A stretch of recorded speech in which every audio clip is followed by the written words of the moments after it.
Alas, Michigan head football coach Jim Harbaugh returns from his self-imposed 3-game suspension.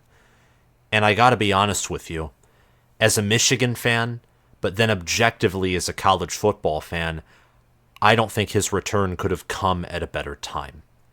Welcome back, fellow football fanatics. It's your host, College Football with Sam, and Rutgers is playing physical football right now. And they actually have a superior rushing defense statistically compared to the Michigan Wolverines.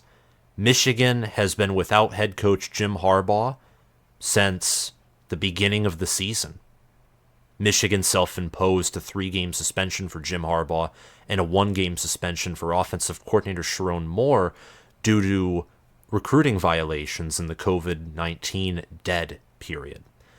Jim Harbaugh will be back as a head coach on the sidelines for Michigan for the first time since the Wolverines' 45-51 loss to TCU in the Fiesta Bowl.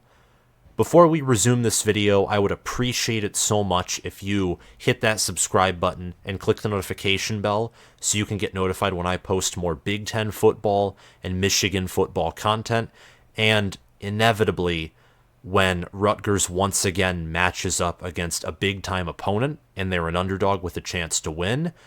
I talk about all different kinds of matchups here on College Football with Sam. Rutgers being a Big Ten team, therefore will be featured in several of my matchup preview and prediction and reaction and analysis videos. And I don't only talk about the bigger schools, although since they are bigger schools and when they're better, they are going to be more focused on. If Rutgers performs well, if they excel, and if they're playing winning football, they're going to get more of my attention. And regardless, when they play Michigan, Ohio State, Penn State, Michigan State, there will be videos talking about them along with their respective opponent who they are facing in that given week. So I talk about all different kinds of Big Ten teams. Comment your thoughts on this game down below. This is a big test for both of these schools. Rutgers 2 years ago only lost by 7 to a Michigan team that went on to reach the college football playoff, beat Ohio State, and win the Big Ten for the first time under Jim Harbaugh. The Rutgers Scarlet Knights with Noah Vedral that year only lost by 7. And last year, Rutgers led 17-14 at the half through a blocked punt, and Gavin Wimsatt playing winning football in the first half. Rutgers outscored Michigan 10-0 in the second quarter of their matchup in 2022.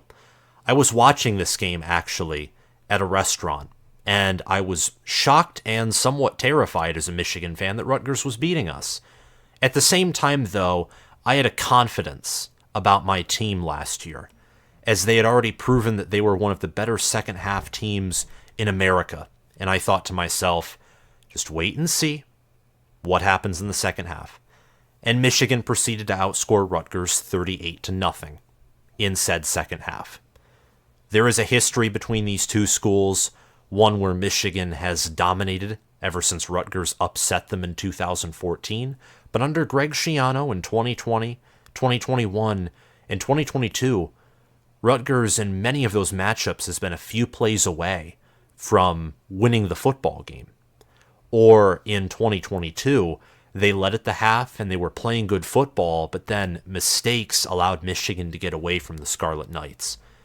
Michigan struggled against Bowling Green, and even though I can sit here and tell you all day that against East Carolina and UNLV, Michigan looked like the number one team in the country, they were the most efficient team in the nation in week 1 and week 2 outside of maybe Washington. The scoreboard doesn't indicate that. Michigan chewed clock. They were bored and wanted to get out of there. And I can't communicate that to you entirely because it's through my perspective. And the scoreboard paints a picture where Michigan failed to cover now for 3 weeks in a row. And now, after struggling against Bowling Green, showing some vulnerability with JJ McCarthy's decision-making and the play calling, and Rutgers is coming off of a win over Virginia Tech, a win where Kyle Monangai, their leading running back, has now accrued over 300 rushing yards and 5 rushing touchdowns. This will be a test for Michigan, certainly. Now, it's a test that they could pass with flying colors. They could win by multiple touchdowns. It's a test where they could pass with a C+, B-, B, B+, win probably by double digits, but once again fail to cover the spread and have some struggles. And that would lead me and the college football world to begin to question whether Michigan is a college football playoff team and the best team in the Big Ten or not, especially if Penn State and Ohio State win their games in Week 4 convincingly. And there's also the test that Rutgers can pass. They can upset Michigan or play Michigan competitively. And whether that competitively means that Michigan ends up getting away once again like last year, but Michigan looks really good, and therefore we assume that Rutgers is also improved along with Michigan compared to last year, or more preferably, Rutgers plays Michigan within striking distance and either loses or wins based off of a singular strike or maybe 2 or 3 strikes that will determine the game.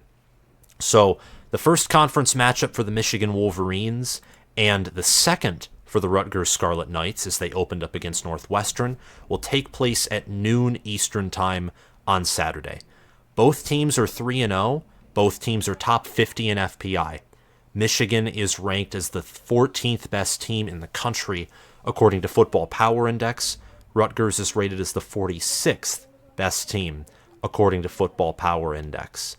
And Michigan would be favored on a neutral field to beat Rutgers by about 2 touchdowns, according to the Football Power Index. The Wolverines are given an 84.9% chance to win, and they're favored by 24 points to win this game. It'll be in the Big House, and both teams have potent rushing offenses. Michigan's, in my mind, having the much higher ceiling, but Rutgers currently far ahead of Michigan in terms of production on the ground. Check out this statistic and let it sink into your mind. It's juicy. Rutgers currently rushes for over 200 yards per game. They average 210.7 yards on the ground every time they play 60 minutes of football. Michigan, on the other hand, is only rushing for 156.7 yards per game.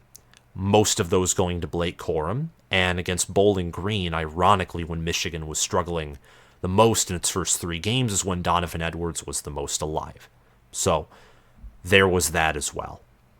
The Wolverines, I think they have a good ground game still. Their offensive line struggled against East Carolina. There were moments against UNLV where it was also, in my opinion, below the standard that Michigan has set over the past 2 seasons. But against Bowling Green, the offensive line looked great, looked elite. The problem was Donovan Edwards missed a blocking assignment, which led to JJ McCarthy's only sack of the game. And JJ McCarthy also forced a lot of errors. He nearly turned the ball over 5 times, which is concerning. And Gavin Wimsatt hasn't done that, but we'll get to those players a little later when we talk about the specific roster breakdowns, so on and so forth. I want to talk about the line of this game and what many people are thinking. Michigan has not covered whatsoever in the past 3 games. In fact, they really haven't come close. They didn't come close to covering against Bowling Green. They were 15.5 points off from pushing the spread. They were 16 points away from covering. And they were several points away from covering against ECU and UNLV as well. It looked different. The first 2 games, Michigan was not interested, but they played extremely efficient football. The third game was actually more of a struggle than it should have been, which bears right for concern. Currently, last time I checked, and I don't know if this is the case, but I think 80% of the bets, public bets, that's actually 74% now, it updated, are on Rutgers to cover the spread. And according to Action Network, the experts are split. One expert is picking Rutgers to cover. He has a 15-28 record against the spread this year. And another quote-unquote expert has Michigan covering the 24-point spread. He has a 33-35-2 record against the spread over the last 30 days. So There's a lot of split opinions on this game. I could see Michigan coming out and winning by 40 or 50. I could see Rutgers pulling off an upset and perhaps even winning by double digits. I mean, that sounds bold, maybe lunacy, but if the Bowling Green game is truly what Michigan is, and Rutgers does finally have an efficient offense, Gavin Wimsatt's actually a top 25 quarterback in quarterback efficiency rankings, according to ESPN. With Kirk Shiraka as OC and Greg Schiano as head coach, very fundamentals guy. If Michigan is playing dead and they're bored and they're lazy and they look like they did against Bowling Green, Rutgers could totally win. It's possible. We've seen crazier things happen in college football, also known as Appalachian State. So Michigan, no doubt, they're a huge favorite. I expect that most are predicting Michigan to win. Whether they cover or not is a different story. And by all means, Michigan should cover, but it's whether they will or won't. Having Jim Harbaugh back, I think, will help the team. Then again, it is his first game. I don't think he'll skip a beat, but it is game one. We don't know if the team will function differently with him on the sidelines at all, or maybe it will take time, or maybe they immediately function better. I thought the game against Bowling Green was partially affected by Sharon Moore's, play calling, and I thought that might have been a byproduct of him being the acting head coach, along with still managing offensive coordinator and play calling duties. On the hand of Rutgers, they have a great rushing offense. Their passing offense, while Gavin Wimsatt's only completing around 50% of his passes, he's only thrown for 400 yards, 3 touchdowns, doesn't even have a 120 passer rating. He is a dual threat quarterback. He has 144 rushing yards, averages 5 yards per rush, has a long of 34, and his 2 rushing touchdowns. That's why he's efficient, is because he's improving as a passer, and he can also run. He's improving in all areas of the game. 6'3", 225, big, high ceiling, definitely needs work on his mechanics, accuracy, etc., but smart kid, under a coach in Greg Schiano and an offensive coordinator in Kirk Shiraka, who are an improvement together than last year's regime, with Sean Gleason starting out the year as offensive coordinator. It was a good move by Greg Schiano to fire Gleason as early as he did. So Rutgers is coming in with a offense that is efficient, a defense that currently has 10 sacks and 20 passes defended already with 5 interceptions. This defense on paper looks like a wasp's nest, and they handled Virginia Tech and Northwestern pretty well. Northwestern didn't score on Rutgers until the final minutes of the fourth quarter. In fact, I think it was the final seconds. Meanwhile, they scored 17 points on Duke. I know the transitive property doesn't always work, but take from that what you will. Virginia Tech has a guy named Kyron Drones at quarterback who's talented, dual threat. They were able to contain him in his run game, and Rutgers at one point was up 21-3 in that game. Virginia Tech tried to stage a comeback, but they ultimately fell short, and Kyle Monangai, Rutgers offense using motion and Gavin Wimsatt's ground play, put the game away. So, all in all, this matchup favors Michigan, but I think that the Scarlet Knights do have some tricks up their sleeve. And the reason I'm talking the way that I am, I've noticed that I'm, speaking very slowly, is there is a possibility for Rutgers in this game to pull off the upset, but it is in my mind, it's very minor.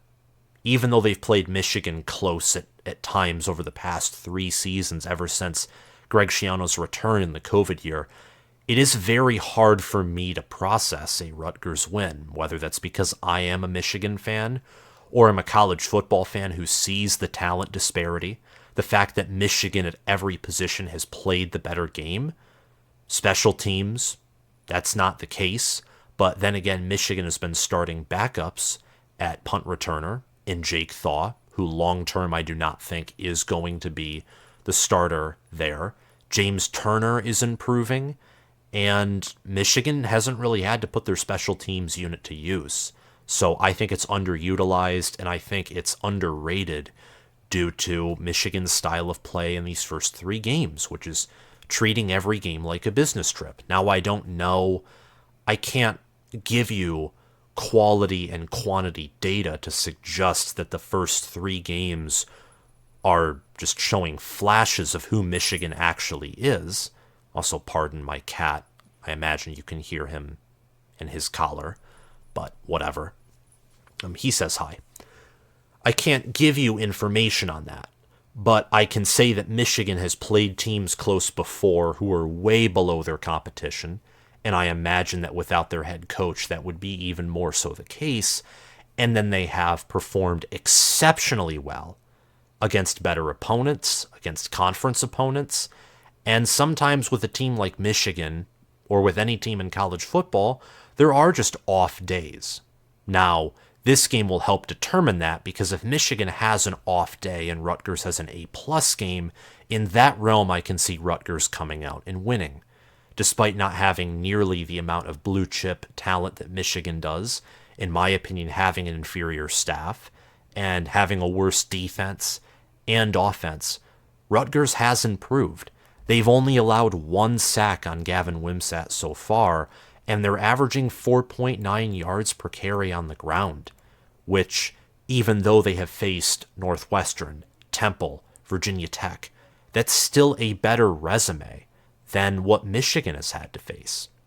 So they're improving at trenches. I thought they did a pretty good job protecting Wimsatt. I watched the Virginia Tech game earlier today, and they also did a good job using motion to give Monangai a big play, his long rush of the year, which was 55 against Virginia Tech.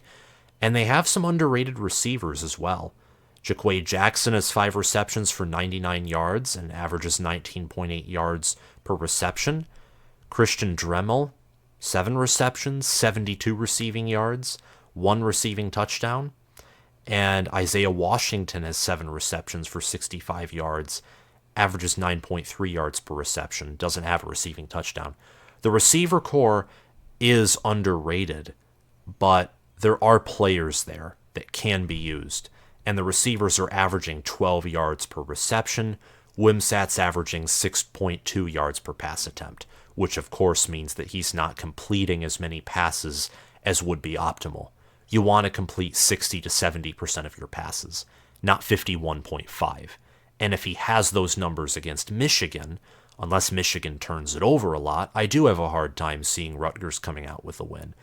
But Wimsatt can run. Michigan has struggled with dual-threat quarterbacks in the past. But Michigan also has their own dual-threat weapon in JJ McCarthy. Now, McCarthy has only had a limited showing of his ground game. He has 7 carries for 35 rushing yards, a long scramble of 17.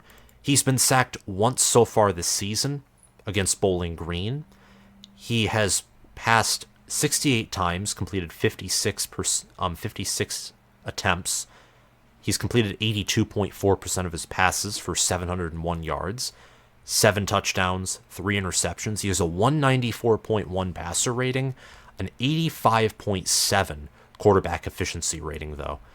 Last week against Bowling Green State University, he had a quarterback efficiency rating of 10.6, which was, I think, the 2nd or 3rd lowest of his career. His all-time low being against Michigan State in 2021, where he had a fumble that his team recovered, and then another fumble in which his team lost, which ended up costing Michigan the game. Both teams have efficient quarterbacks. Both teams have beasts at running back. Michigan has Blake Corum and Donovan Edwards, and at backup they have Kalel Mullings, CJ Stokes, and Benjamin Hall. And the Rutgers Scarlet Knights, they have Kyle Monangai. And they also have Jashawn Benjamin and Al-Shadi Salam and Samuel Brown V. I thought that Samuel Brown V was going to be Rutgers' starting running back. That hasn't proven to be the case. I don't exactly know if he's been injured, but he did appear against Virginia Tech and against Temple, so I don't presume that he's injured. I just think Monangai had the breakout season He right now is 58 carries, averaging 6.2 yards per carry, 357 rushing yards, and 5 rushing touchdowns. And he also has 23 receptions, or 23 receiving yards on 2 receptions. Pardon me. I just think Monangai's the better running back, and Rutgers had a deeper running back room than I anticipated. Something that's interesting in my mind is Rutgers having 20 passes defended. That's quite a lot of passes defended. Michigan, for example, only has 6. They also have 3 interceptions, returned for a total of 18 yards, and they have 2 forced fumbles, a fumble recovery, and they do have 8 sacks. And part of Rutgers having better statistics on defense is they've played tougher competition, and their secondary is also really good. It might have been better than Michigan's these past 3 weeks. The reason I have Michigan's defensive back room being better is Will Johnson's becoming healthier every week, and Rod Moore might finally be back this week, and he's an All-American caliber safety. So Michigan has been missing players for their first 3 weeks at those positions, but nonetheless, Rutgers doesn't have the same offense that Michigan does either, which means their defense is on the field for longer and longer. And therefore, there are more opportunities to deflect passes, more opportunities to tackle, so on and so forth. Because at the end of the day, Rutgers has allowed more points per game than Michigan has. But their defense is on the field longer. Michigan's offense, meanwhile, will chew clock, drive down the field, score, do it again, and their defense gets quick 3 and outs. That's another thing, too. Michigan's defense with their starters in, again, Bowling Green being an off game, mostly got 3 and outs and punts. And then when Michigan's opponents finally got their yards and TOP back is when Michigan put in their second stringers and third stringers, who aren't nearly as good as the starters and therefore weren't able to get sacks or tackles for loss or passes defended or interceptions. Rutgers' defense, meanwhile, didn't force nearly as many 3 and outs. They allowed drives to Virginia Tech, a late drive against Northwestern where they were only up by 24, and they allowed a drive to Temple. So therefore greater opportunities to puff up some of those statistics. But Rutgers has a legit defense. I wasn't trying to insinuate that they were a paper tiger there, but you have to take statistics as what they are. For example, JJ McCarthy having a 194.1 passer rating does not mean that he's Joe Burrow, because he's not. He is not Joe Burrow. That's not what that means. You have to take into consideration that he's played 3 cream puff opponents who have no business beating Michigan or competing with Michigan, and that's why he has those impressive numbers. We'll see how good he is against, starting this Saturday, Rutgers, and then after that, Nebraska, Minnesota, Indiana, Michigan State, Purdue, Penn State, Maryland, Ohio State. I think in that order. Those opponents will tell us so much more about how good of a quarterback JJ McCarthy is and how good Michigan's trench play, run game, defense, and special teams are compared to what we saw in the first 3 weeks. And the same goes for Rutgers. Even though Rutgers has played a Big Ten opponent in Northwestern, and they do have tougher non-conference play in Virginia Tech and Temple, at least Virginia Tech likely being better than East Carolina, UNLV, or Bowling Green. But we won't know that until the end of the season as well. Michigan has 9 position advantages. Rutgers only has 1. They have the better special teams unit. I think Jai Patel is a good kicker. He has a long of over 50 yards, and he only missed 1 in the 30s in his first game of the season as the starting kicker for the Scarlet Knights against Northwestern. So, Scarlet Knights and Greg Schiano and Rutgers, they're good with special teams, they're good on defense, they're good with fundamentals. Their defensive back and linebacker cores are probably close to Michigan's, and potentially, this might be bold, potentially the running back room. This has been a crazy world of college football this year, so I'm not going to leave that out. But at quarterback, wide receiver, tight end, I'd also lean toward running back, but I just wanted to bring up that possibility. And O-line, D-line, and staff, I would lean heavy toward Michigan in those 7 positions. Let's talk about some of my players who I think you should be paying attention to. I think the two quarterbacks are the players to watch out for. Whatever quarterback has the better performance, that alone might decide who wins this game.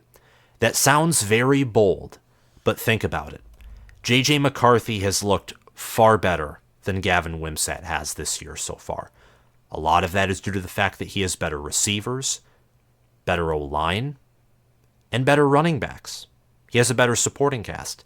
He also is objectively on his own the better quarterback. He is. He's completing over 80% of his passes. He has nearly a 200 passer rating. He's 12th in quarterback efficiency according to ESPN. 7 touchdown passes. The 3 interceptions against Bowling Green are probably more flukish than actual consistent reason for concern, and he's thrown for 700 yards. Those are impressive statistics, minus the 3 interceptions against a MAC opponent. Meanwhile, Gavin Wimsatt, he's been efficient. He's been better on the ground than JJ McCarthy has. He's only been completing around 52% of his passes, though. Only has 400 passing yards and only 3 passing touchdowns. And he barely has over a 100 passer rating. From a passer rating standpoint, he's not a good quarterback. From an efficiency standpoint and a potential standpoint, he is a good quarterback, potentially a great quarterback. And if he plays his A game and McCarthy has another F, D, lower to mid-tier C performance and Gavin Wimsatt outdoes him, that will be the way that Rutgers is in this football game, because both Michigan and Rutgers, I think, can run the football. And due to Michigan's superior talent, they will probably be able to run the football better and control the game better, just at a baseline level. They could probably do that without even trying. Therefore, Rutgers needs to have the better quarterback play to be in a position to win or in a position to compete. And given McCarthy's performance against Bowling Green, him forcing passes, making incorrect reads, being stubborn, not throwing it out, and not having good ball security either, he nearly threw another interception and nearly fumbled on his way down on a scramble in his own territory, which would have resulted in Bowling Green scoring a defensive touchdown. Michigan just didn't get it reviewed by the referees. That's the second time McCarthy has gotten away with a penalty / a turnover this year, by the way, against these lower level opponents. If McCarthy doesn't correct these errors, meanwhile Wimsatt plays out of his mind, which is possible, whether it's on the ground or through the air or both, I could see the Scarlet Knights putting together drives, controlling the game. Michigan continues to get more frustrated, which results in more mistakes, and Rutgers ends up upsetting Michigan in their own house on homecoming due to playing more sound, fundamental, strict football. Both of these quarterbacks were highly rated out of high school. Wimsatt was a 4-star and then reclassified to enroll early at Rutgers, I think in the 2021 season. I think he was a part of their 2021 recruiting class. He enrolled early for that, was originally a part of the 2022 recruiting class, if I'm correct. McCarthy, I know for a fact, was a part of the 2021 recruiting class. Came to Michigan, was their best quarterback recruit under Jim Harbaugh. And right now, from an achievement standpoint and a statistical standpoint, he is Jim Harbaugh's best quarterback at Michigan by a mile. And him and Gavin Wimsatt share that in common, as Gavin Wimsatt is the best quarterback prospect that has grazed Rutgers football facilities as far as I know, perhaps in their history in the modern era of college football. So, two talented, phenomenal when it comes to potential and physical traits quarterbacks. They both have some questions with accuracy, and there are concerns for both of them. Will both show up? Will one show up? Or will none show up? And it will just be a battle of fundamentals and a battle of rushing attacks. Let me know what you think in the comments below, and tell me your prediction as well. Here's my prediction. I think Michigan is going to cover. I think they're going to win. I've said this for 3 weeks in a row, so if you think I'm insane, who cares? I've done the same thing for Ohio State, and they finally fulfilled my predictions. Michigan is too good of a team, in my mind, to fail here. Now, they could. I'm not going to say that it's impossible for them to lose. You will never hear me say that. Never. Because on every given Saturday, different things, upsets namely, can happen. But I have Michigan as a top 2 team. And I don't think a top 2 team will lose to Rutgers unless this is a fluke loss, it's an upset, and Michigan wins out from here. Maybe that happens. But I have Michigan as a number 2 team. They're better at virtually every position compared to Rutgers. They have home field advantage. Jim Harbaugh, I think his return is the biggest factor. If Michigan did not have Harbaugh back, I would not pick Michigan to cover. I wouldn't. Because it is clear that whether it's Minter, Jay Harbaugh and Mike Hart, or Sharon Moore, not having Harbaugh on the sidelines and delegating head coaching duties to assistants and coordinators takes away from their own duties, which negatively impacts the team. I think Jim Harbaugh will correct some of these errors. Michigan will run the football more and with greater efficiency, power, strength, and explosiveness than they have in the first 3 games. They still will maintain more of a balanced attack than we've seen in years prior. They'll rush for 200 or more yards and pass for 200 or more yards in Harbaugh's return. The Wolverines will also generate 2 to 3 sacks on defense. Rutgers' offensive line is not poverty this year like it has been in the past, and there will be moments where they will test Michigan's defensive tackle, linebacker, and defensive end rooms. And I do expect Kyle Monangai and Gavin Wimsatt to cause problems for Michigan's defense, at least initially on the ground. This will be by far the best rushing attack that Michigan has faced all year. And Michigan plays Nebraska and Minnesota right after Rutgers. But when you look at Indiana, when you look at Purdue, when you look at Michigan State and Maryland and some of these other teams, Rutgers has the potential to be in the top half of rushing attacks that Michigan has faced all season long. And Gavin Wimsatt's a mobile quarterback who knows how to run a read option and has athleticism and strength. And I think that Rutgers can compete. I do think that for a half, it probably will be competitive, or Michigan will only be ahead by a touchdown or 2, or maybe it'll be tied, or maybe Rutgers is leading at the half and Michigan storms back. I don't know how it will look quarter to quarter, because Michigan is one of those teams where, objectively speaking, we know the least about 3 weeks into the season because Harbaugh hasn't been here and they've played one of the weakest strength of schedules thus far. And for Rutgers, they looked impressive against non-conference competition and weaker competition last year, and they went 4-8. So there's a lot to learn about these 2 teams, and I think in comparison to today's earlier preview video about Ohio State and Notre Dame, I think we know more about both of those teams than we do about both of these teams. I think Jai Patel will kick a 40-plus yard field goal. I think that Rutgers will have a very hard time getting into the red zone. Michigan's defense is number 1 in the country. The offense, I'm not going to label them right now until after this game, but I think, this isn't a label, this is, a guess that I'm not going to stick to. I think has the potential to be a top 10 offense. I'd say right now, to be safe, I'm going to say it's top 15. Yeah, I'm going to stick with top 15, but it definitely is top 10, top 5, higher than top 5 potential. But I want to see how this game performs before I attach myself to what I think this offense is. But the defense for Michigan, they're great at stopping the run. Their run defense stats are actually inflated towards their opponents. Michigan, when their starters are in, has rarely allowed anyone to get past the line of scrimmage. But when they put their backups and third stringers in, that's when Michigan allows a decent amount of rushing yards. You saw this against UNLV, Bowling Green toward the end of the game when one of their backups had 4 carries for nearly 40 yards, and also against East Carolina. So I think Michigan wins 42-10. They'll dominate this game, but there will be good signs from Rutgers, and maybe the 42-10 maybe we look back on it and we have the opinion that the game is closer than the score indicates.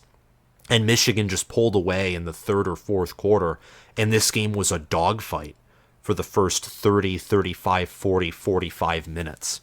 So there are all these different possibilities, but I think Michigan wins and wins big before they have to prepare to go on the road to face Nebraska and Minnesota in a back-to-back underrated road stretch. Thank you to my patrons for sponsoring this channel. I want to give a special shout out to Spencer Bringhurst, my All-American patron, and Will Loftus, Gabriel Calendar, Roaming Gnome, and Matthew Sale, my all-conference patrons. Thank you so much for supporting this channel. Your support's appreciated, never expected. And speaking of Patreon, this weekend I am live streaming a watch party for the Notre Dame-Ohio State game. That will not be on my Patreon. That will be on YouTube. Everyone will have access to it. However, on Saturday there will be another game that is to be announced on my community section either tomorrow or Thursday. There will be another game, potentially Michigan against Rutgers, where I will be live streaming a watch party on Patreon instead. So stay tuned for that. Check out my Patreon page for other exclusive content and have your name shouted out at the end of the videos. Click the link in the description to check out my Patreon page. Thank you so much for watching. I hope you guys have a great day, and I'll see you around. Bye-bye.